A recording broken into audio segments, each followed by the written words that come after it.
सर्वेभ्य नमो नमः। संस्कृत शिक्षा YouTube channel पर आप सभी का हार्दिक स्वागत। मैं आर के शास्त्री आप लोगों के समक्ष एक बार फिर एक नए टॉपिक को लेकर आपके सामने उपस्थित हुआ हूँ। उस टॉपिक का नाम है यतन। क्या है यतन? इस कक्षा में हम यतन किसे कहते हैं, ये कितने प्रकार के होते हैं, इन सब के बारे में विस्तार पूर्वक चर्चा करेंगे। आइए सबसे पहले यतन किसे कहते हैं यह देखते हैं। तो वर्णों के उच्चारण में कुछ चेष्टा अर्थात प्रयास करना पड़ता है, उसी को हम क्या कहते हैं? यतन कहते हैं। देखिए, हम यदि किसी भी वर्ण का उच्चारण करें तो उच्चारण करने से पहले हमें एक हल्का सा प्रयास करना होता है और उसी प्रयास को हम क्या कहते हैं? यतन कहते हैं। अर्थात वर्णों के उच्चारण से पहले जो हम प्रयास करते हैं उन्हें क्या कहते हैं? यतन कहते हैं। अब यह देखते हैं यतन कितने होते हैं। तो यतन दो प्रकार के होते हैं। ये दो प्रकार कौन कौन से हैं इन्हें देखते हैं। एक तो होता है अभ्यांतर और एक बाह्यांतर। तो यतन कितने प्रकार के होते हैं? दो प्रकार के, एक तो अभ्यांतर एक बाह्यांतर। अब यहाँ सबसे पहले अभ्यांतर को देखते हैं। देखिए, अभ्यांतर यतन को अभ्यांतर प्रयत्न भी कहते हैं। अब इसे अभ्यांतर प्रयत्न क्यों कहते हैं यह आगे वाली कक्षा में जानेंगे। अब यहाँ यह देखते हैं कि अभ्यांतर यतन किसे कहते हैं। तो वर्ण उच्चारण में मुख से पहले जो प्रयास किया जाए उसे क्या कहते हैं? अभ्यांतर कहा जाता है। अब प्रश्न यह उठता है कि मुख का प्रारंभ कहाँ से माना जाता है। तो इसके लिए अष्टाध्यायी में कहा गया है होष्टात् प्रवृत्ति काकल प्रयतम मुखम।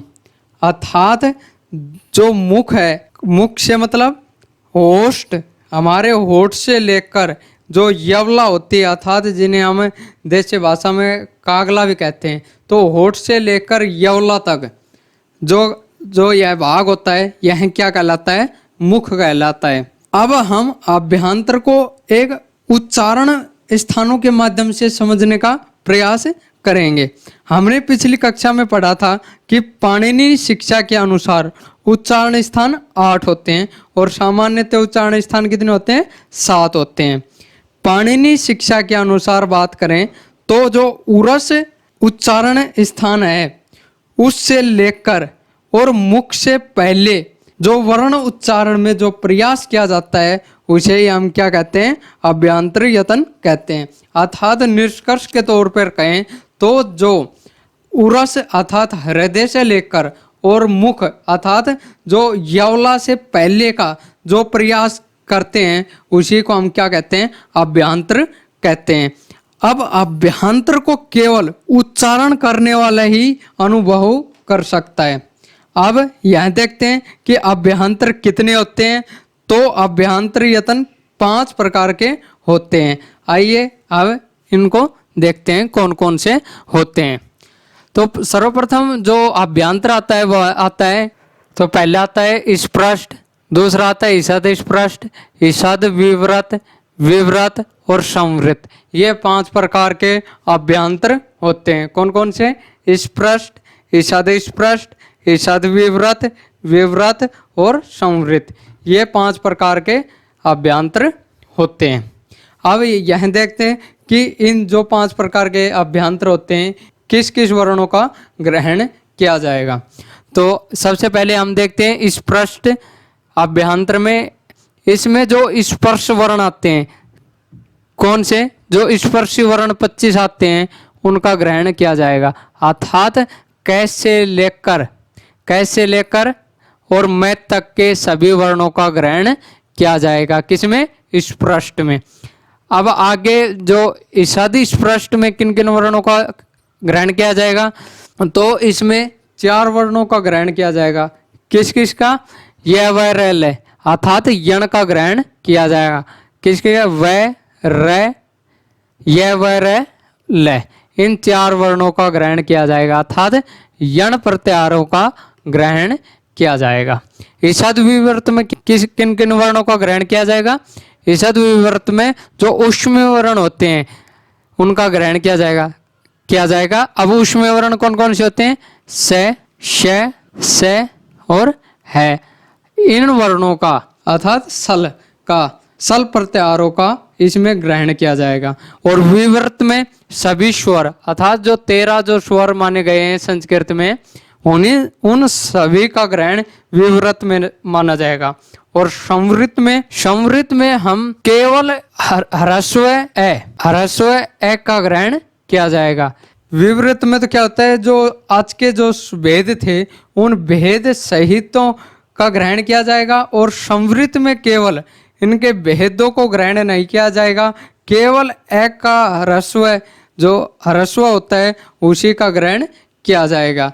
ये तो बात हुई अभ्यांतर की। इसमें इनको याद रखने का एक सही एवं सरल तरीका है कि आप हिंदी की वर्णमालाओं के हिसाब से इनको याद रखें। पहले स्पर्शी वर्ण अर्थात क से लेकर 5 जो वर्ग हैं, क वर्ग, च वर्ग, ट वर्ग, तय वर्ग और पय वर्ग, इन 5 वर्गों को क्रम से याद रखें। ये तो हो गए क्या? स्पृष्ट। इसे हम हिंदी में क्या कहते हैं? स्पर्शी वर्ण। उसके बाद में आता है यण प्रत्याहार अर्थात या वरल है। उसके बाद में ईषद विवृत। उसके बाद में क्या होता है? ऊष्मीय वर्ण आते हैं, से है। उसके बाद में विवृत में क्या आता है? केवल सभी स्वर आते हैं। और विवृत में केवल ह्रस्व आता है। अब इसका पता कैसे चले? देखिए, हम सामान्य बोलचाल की भाषा में क्या होता है कि संवृत एक का ही प्रयोग करते हैं ज्यादा। और विवृत में इनका जब हम किसी संगीत को सीखें तो इनमें विवृत भेदों, आज के भेदों का ही सर्वाधिक रोल होता है।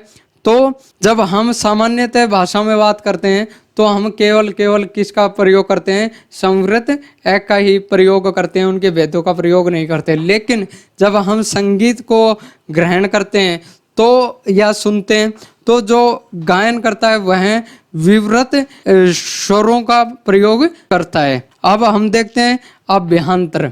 अब अभ्यांतर को देखने से पहले हम कुछ एक सारणी के माध्यम से कुछ समझने का प्रयास करेंगे, क्योंकि हमने कई बार अनुभव किया है। हमें वैसे तो याद रहता है, लेकिन एग्जाम की दृष्टि जब एग्जाम होता है तो हम अल्पप्राण, महाप्राण, अघोष और अघोष में अंतर नहीं कर पाते हैं, कौन सा अघोष है कौन सा। तो हमें इसको समझने के लिए हमें एक छोटी सी सारणी को देखते हैं। जब भी अल्पप्राण और महाप्राण इत्यादि की बात हो तो आपको सिर्फ केवल ये याद रखना है कि एस से क्या बनेगा? अल्पप्राण। महा से क्या बनेगा? महाप्राण। तो आप ऐसे एक बार ए लिखिए, उसके बाद एम लिखिए, फिर ए लिखिए, फिर एम लिखिए, फिर ए लिखिए। ए से अल्पप्राण, एम से महाप्राण, ए से अल्पप्राण, एम से महाप्राण, ए से अल्पप्राण। ये तो अल्पप्राण और महाप्राण की बात हुई। आपको बस इतना याद रखना है कि एक बार ए से अल्पप्राण, एम से महाप्राण, ये आपको याद रखना है। उसके बाद में ये 25 वर्ण है, ये सभी क्या कहलाते हैं? स्पर्शी वर्ण। क्या कहलाते हैं? स्पर्शी वर्ण। इसे क्या कहते हैं? स्पष्ट वर्ण। अब हम देखते हैं यहाँ जो प्रथम के 2 नीचे से प्रथम से जो 2 वर्ण है अर्थात जो ये 5 वर्ग है, इन 5 वर्गों में जो पहला और दूसरा वर्ण है ये तो क्या कहलाते हैं? अघोष। क्या कहलाते हैं? अघोष। और जो बचे 3 अंतिम 5 वर्गों के 3 अंतिम जो 3 वर्ण बचे वह क्या कहलाते हैं? घोष। बस आपको इतना याद रखना है। ऊपर से एक बार अल्पप्राण, एक बार महाप्राण, नीचे से प्रथम के 2 अघोष और बाकी के 3 घोष। और ये 25 के 25 वर्ण की बात करें तो ये 25 वर्ण क्या कहलाते हैं? स्पर्शी वर्ण या स्पष्ट वर्ण कहलाते हैं। अब यहाँ हम सबसे प्रथम देखते हैं बाह्यंतर किसे कहते हैं। बाह्यंतर यतन जब वर्ण उच्चारण के समय मुख के अंदर किया गया प्रयास ही क्या कहलाता है? बाह्यंतर यतन कहलाता है। अभ्यंतर यतन में तो क्या होता है कि हृदय से लेकर मुख से पहले जो प्रयास किया जाए वह क्या कहलाता है? अभ्यांतर यतन कहलाता है। तथा बाह्यांतर में मुख से लेकर ओष्ठ के मध्य किया जाने वाला प्रयास क्या कहलाता है? बाह्यांतर यतन कहलाता है। अब यह देखते हैं कि बाह्यांतर यतन कितने होते हैं। तो बाह्यांतर यतन की जो बात करें तो बाह्यांतर यतन 11 होते हैं। अब 11 कौन कौन से होते हैं इन्हें देखते हैं। अघोष, विवार, श्वास, घोष, सवार, नाद, अल्पप्राण, महाप्राण, उदात, अनुदात और स्वरित, ये 11 प्रकार के क्या होते हैं? बाह्यांतर होते हैं। अब हम यहाँ इस प्रकार देखेंगे कि इनमें किन किन वर्णों का ग्रहण किया जाता है। जैसे अघोष, विवार, श्वास में किन किन वर्णों का ग्रहण किया जाएगा, घोष, स्वर, नाद में किन वर्णों का ग्रहण किया जाएगा, इनको हमें एक आसानी से और एक ट्रिक के माध्यम से भी समझेंगे। सर्वप्रथम पहले तो हम केवल सामान्यतः समझेंगे, लेकिन उसके बाद में हमें एक ट्रिक के माध्यम से इनको याद रखने का प्रयास करेंगे। तो देखिए, अघोष, विवार और श्वास में किन किन वर्णों का ग्रहण किया जाएगा। तो इसमें जो प्रथम वर्ण अर्थात जो पंच जो वर्ग हैं उसके पांचों वर्गों के जो प्रथम वर्ण और द्वितीय वर्ण अर्थात क, ख, च, छ, ट, ठ, त, थ, प और फ, इन वर्णों का ग्रहण किया जाएगा। और किसका ग्रहण किया जाएगा? ऊष्म वर्ण का। किसका? ऊष्म वर्ण। यहाँ जो याद रखने वाली बात है कि ऊष्म वर्ण में हैक का ग्रहण नहीं किया जाता। किस में? अघोष, विवार और श्वास में हैक का ग्रहण नहीं किया जाता। केवल किसका ग्रहण किया जाता है? जो तीनों स हैं उसी का ग्रहण किया जाएगा। तो श, श और स। और किसका ग्रहण किया जाएगा? देखिए, जो सेक से ही क्या बनता है? विसर्ग। पहले सेक का ही विसर्ग बनता है, तो जो अघोष, विवार, श्वास में विसर्ग का भी ग्रहण किया जाता है। तो यहाँ जो याद रखने वाले है कि प्रथम वर्ण, द्वितीय वर्ग और श अर्थात ऊष्म वर्ण केवल हैक को छोड़कर और विसर्ग। आपको तो ये याद रखना है कि हैक की जगह क्या रखना है? हमें विसर्ग रखना है। उसके बाद में आता है घोष, स्वर और नाद। अब यहाँ किन किन वर्णों का ग्रहण किया जाएगा? जो पंच वर्ग है अर्थात बचे कितने? तीसरा वर्ण, चौथा वर्ण और पांचवा वर्ण, इनका ग्रहण किया जाएगा। और किसका ग्रहण किया जाएगा? यण अर्थात य व र ल, य व र ल, इन वर्णों का ग्रहण किया जाएगा। और किसका किया जाएगा? ऊपर देखिए, उसमें है का वर्ण है का ग्रहण नहीं किया गया, लेकिन यहाँ पर है का ग्रहण किया जाएगा। और एक यहाँ अनुस्वार का भी ग्रहण किया जाता है। किसका? अनुस्वार का भी ग्रहण किया जाता है। तो घोष, स्वर और नाद में किन किन वर्णों का ग्रहण किया जाएगा? तृतीय वर्ण, चतुर्थ वर्ण, पंचवर्ण और यण प्लस है प्लस अनुस्वार, इन वर्णों का ग्रहण किया जाएगा। अल्पप्राण में हमने पढ़ा कि अल्पप्राण कौन कौन से वर्ण होते हैं। तो अल्पप्राण वर्ण होते हैं प्रथम वर्ण, तृतीय वर्ण और पांचवा वर्ण। अल्पप्राण में किन किन को ग्रहण किया जाता है? कि प्रथम वर्ण, तृतीय वर्ण और पांचवा वर्ण। अब इसके बाद में और यण वर्ण अर्थात य व र ल, इन वर्णों का अल्पप्राण में ग्रहण किया जाता है। अब बात आती है महाप्राण की। किन क्या आते हैं? महाप्राणों के। अब महाप्राण में कौन कौन से वर्ण का ग्रहण किया जाएगा? तो महाप्राण में द्वितीय वर्ण और चतुर्थ वर्ण। तो महाप्राण में किस किस का? द्वितीय वर्ण और चतुर्थ वर्ण। और किसका ग्रहण किया जाएगा? सल प्रत्याहार अर्थात जो सल प्रत्याहार। तो सल प्रत्याहार में तीनों तो स और है भी इसमें ग्रहण किया जाएगा। यहाँ याद रखने वाली बात है कि जब घोष, स्वर और नाद इसमें तो है का ग्रहण किया जाएगा, लेकिन जब वो बात आए कि अघोष, विवार और श्वास में किन किन वर्णों का ग्रहण किया जाता है, तो प्रथम वर्ग का प्रथम एवं द्वितीय वर्ण और तीनों स, इसमें है का ग्रहण नहीं किया जाता है। है के स्थान पर विसर्ग का ग्रहण किया जाता है, क्योंकि जो विसर्ग बनता है वह से ही बनता है, इसलिए यहाँ सेक के हैक के स्थान पर विसर्ग का ग्रहण किया जाता है।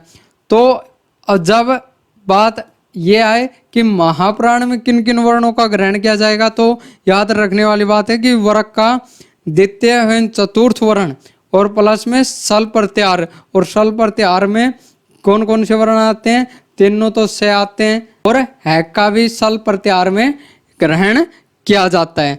अब बात आती है उदात, अनुदात और स्वरित। हमने देखा था कि पिछली वीडियो में कि ये किन के भेद हैं, ये अच के भेद हैं, अर्थात स्वरों के भेद है। तो जो इनमें है ये सभी स्वर अर्थात उदात, अनुदात, स्वरित, ये इसमें तीनों में क्या आएगा, सभी स्वर आएंगे अर्थात सभी अच आएंगे।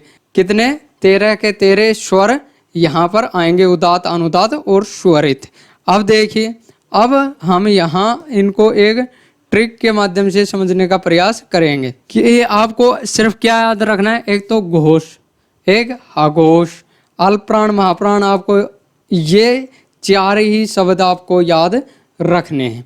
अब देखिए ऊपर हम देखें तो देखिए यहाँ क्या लेते हैं, ए, ठीक है, यहाँ के लिए यहाँ पूरा क्या ले लेंगे, वी, यहाँ क्या लेंगे, वी, यहाँ पूरा क्या ले लेंगे, श्वास। तो ये जो बना, यहाँ क्या बना, अविश्वास। तो हमें केवल यह याद रखना है कि अविश्वास, हमें यहाँ क्या याद रखना है, अविश्वास। तो अविश्वास से हम यह ग्रहण करेंगे कि ऐसे तो होता है अघोष, विष से होता है विवार, और श्वास से श्वास होता ही है। अब इसके बाद में और अब कौन कौन से वर्ण आते हैं इनको देखें।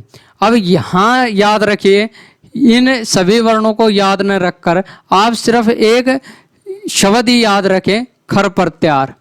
क्या, खर प्रत्याहार, अविश्वास प्लस खर प्लस उष्म वर्ण, ऐसे याद रखें। तो अब खर प्रत्याहार में जो वर्ण आते हैं वह कौन कौन से वर्ण आते हैं, प्रथम वर्ण, सभी जो पंच वर्गीय हैं उनका प्रथम वर्ण और द्वितीय वर्ण। तो खर प्रत्याहार में कौन कौन से वर्ण आते हैं, प्रथम वर्ण और द्वितीय वर्ण, हर वर्ग पंचमी वर्ग का प्रथम वर्ण और द्वितीय वर्ण। अब उसके बाद में आपको याद रखना है क्या, उष्म, उष्म वर्ण। उष्म वर्ण आप जानते हैं, यहाँ केवल याद रखने वाली यह बात होगी कि हैक के स्थान पर क्या लेना, हमको विसर्ग लेना है। तो आप सिर्फ इतना याद रखिए, अविश्वास प्लस खर प्लस उष्म, बस आपको ये याद रखना है। अब जब घोष, स्वर और नाद की बात करें तो आपको क्या याद रखना है, आपको घोषणा याद रखना है।